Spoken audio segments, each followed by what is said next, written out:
Professor Greif, good evening and thank you for this interview. Thank you.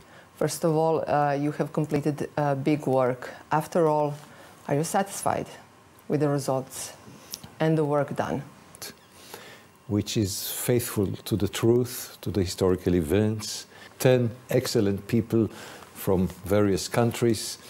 When I say 10 people, I mean myself as well. And each an expert in his field of science, well-known experts. I think as contribution to the truth and to the facts, it is a very important document.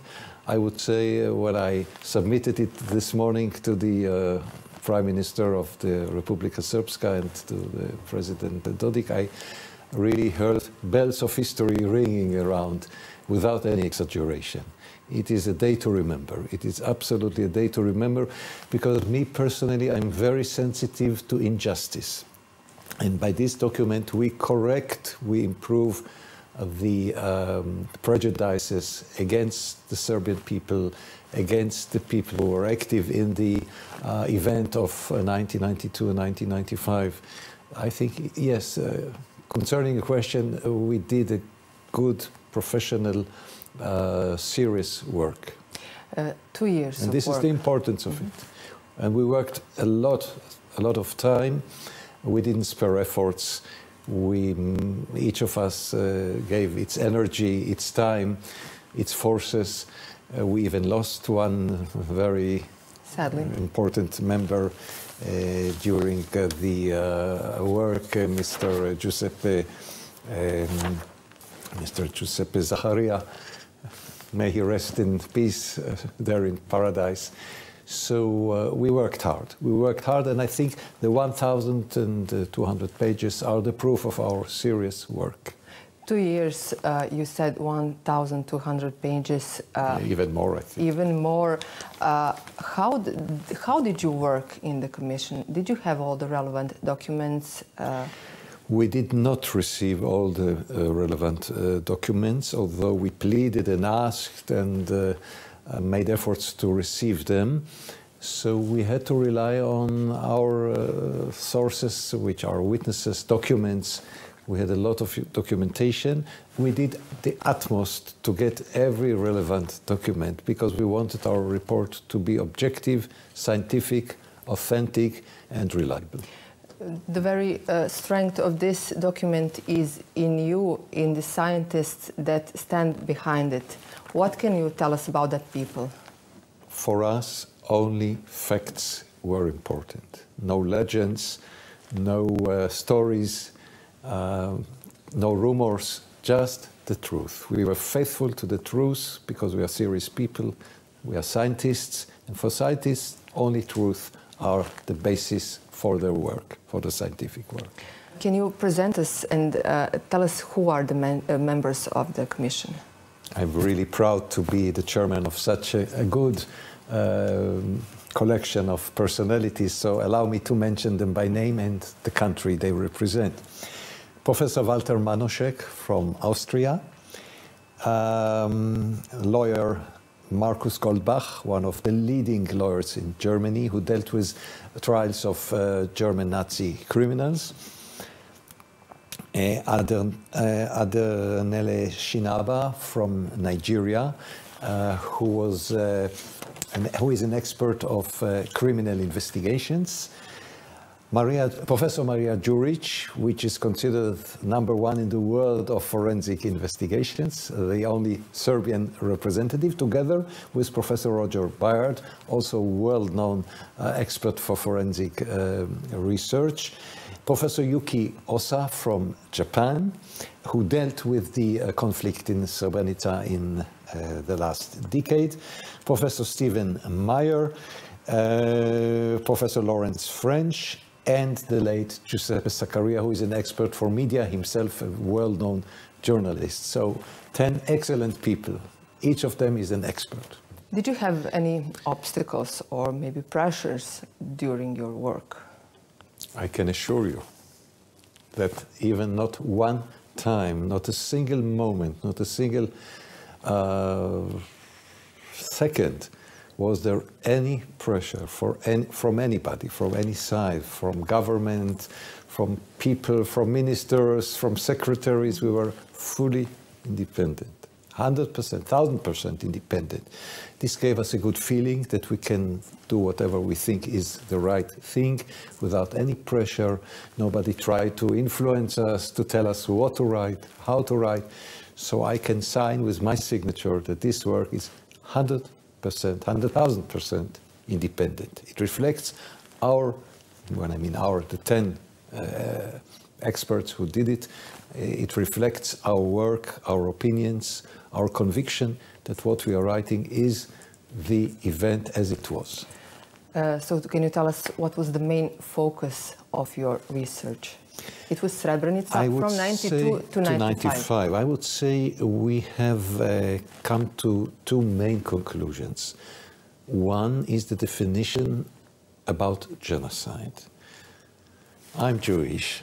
I know what genocide means. I belong to the old people who was subjected to the genocide in the history of mankind. Nobody can tell me what genocide is. And this event was no genocide, not at all. And we prove it. It's not because we think it is, we prove it. It was not a genocide, cannot be called a genocide, and if somebody uses it, it should be erased from history. This is important because accusations about genocide are very serious, because deciding to conduct a genocide is a very severe crime. And in this case, this crime did not exist, and this is very important. Of course, a crime was conducted, was committed, but this crime can never be called a genocide. And I think this is very important. It's not just the headline, it's not just the name, it's the essence of the event. This is number one. Number two is the number of victims. We corrected the numbers.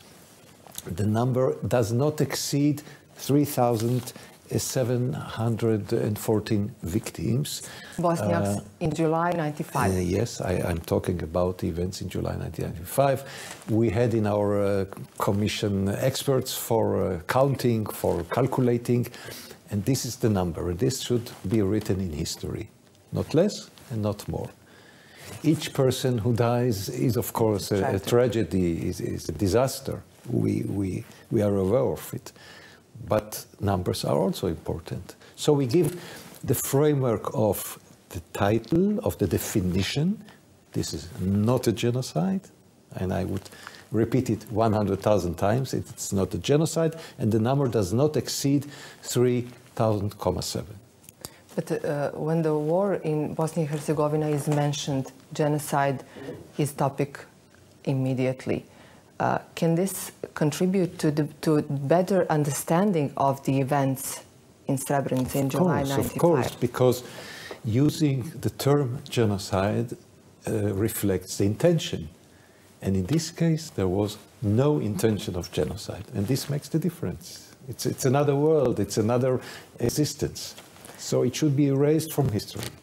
And those who continue to use the term genocide have bad intentions. Are people with very bad intentions. From now on, from today, the term genocide should never accompany this event, because it's wrong, it's a mistake. You did a lot more work than only Srebrenica 95.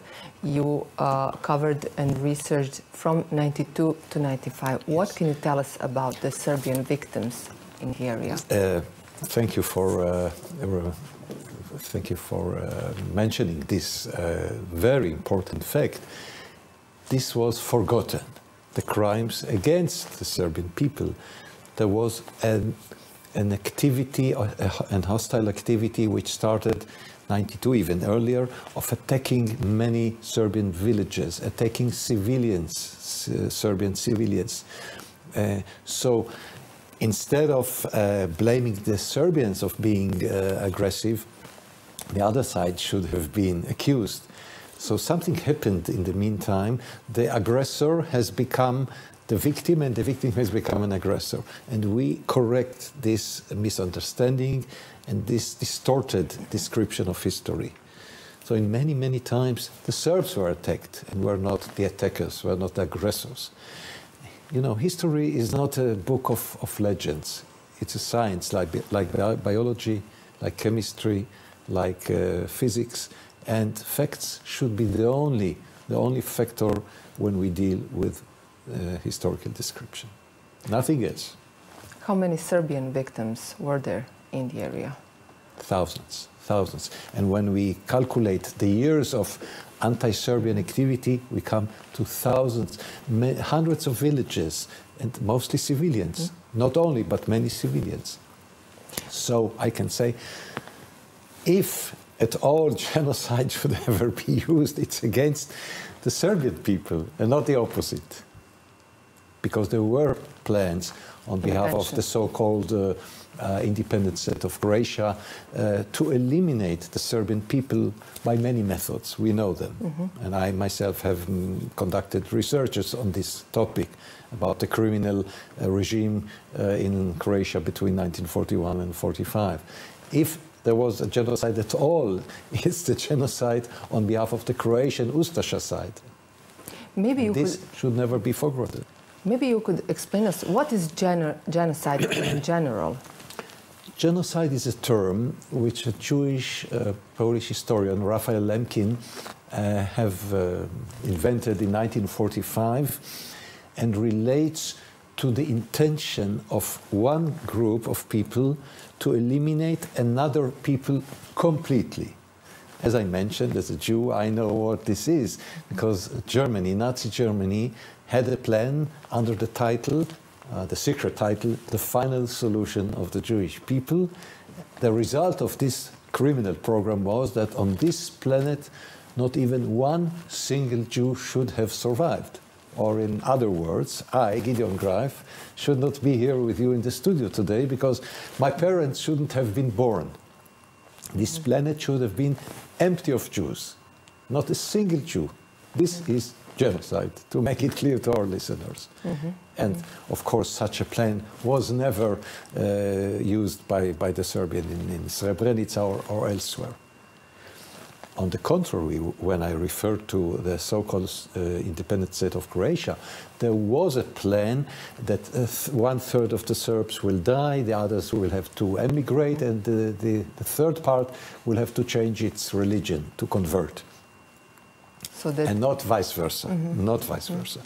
So to summarize my explanation, a genocide is a crime which means the total elimination, erasing from earth of a certain group of people because of religious differences, national differences, mentality differences, or just because you don't like the other group. We can say in this topic that the politicians have dominated except of experts saying that something is genocide and something not. Now we are hearing the experts. Do you believe that this report will bring to peace and understanding of the war in Bosnia and Herzegovina? This is mainly our goal, except of analyzing the events and removing the term genocide, as I explained, and telling how many victims were indeed in this event. We would like the parties to look forwards, not backwards. It's important in life to look to the future, not to the past. You cannot change the past. You can only change the present and the future. We would like the parties to start understanding each other, to negotiate for our children, for our grandchildren, to pave the way for a better future. This can be done. Even if the past is full of wars, of conflicts, of bloodshed, we can shape the future. This is possible. We just have the desire to do it. Yes. Thank you. Thank you for your time.